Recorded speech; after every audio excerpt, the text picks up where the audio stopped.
რეაგირებულიდან 2-ია, 15-ში და მე გითხარ ამ შეიძლება ესე ასეა.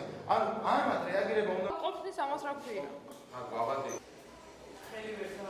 სასაცილო არის ის, რომ მოგდის სულ სხვა მისამართებზე ჯარიმა, რომელიც იმ გაფრთხილებაში საერთოდ მითითებული არ იყო და ესეც შეიძლება ასად არის ყოფილიყო, თუ იქნებოდა მხოლოდ 50 ლარიან ჯარიმებზე საუბარი, მაგრამ იქ მითითებულია რამდენიმე კორპუსი, რომელიც არის ჩვეულებრივი მაღლები 9 სართულიანი შენობა, 4 სართულიანი შენობა, რომელიც არანაირ ისტორიულ ძეგლს არ წარმოადგენს, მაქსიმუმს აკეთებს ქართული ოცნება და დღევანდელი ხელისუფლება და მერია, რა თქმა უნდა, დიდი შემადგენლობით ნაციონალური მოძრაობაც არის, რომ ჩვენ გქონდა შეშლა წინასაარჩევნო კამპანიის ჩატარებაში და ჩვენ ვერ მოვახერხოთ იმ უამრავი ამომრჩევლისთვის ინფორმაციის მიტანა, რომელიც ჩვენ ხარჯს გვიჭერს, რომ თუ ვინ რომელ კანდიდატი მონაწილეობს რომელ უბანში და რატომ უნდა დაუჭირონ მას მხარი.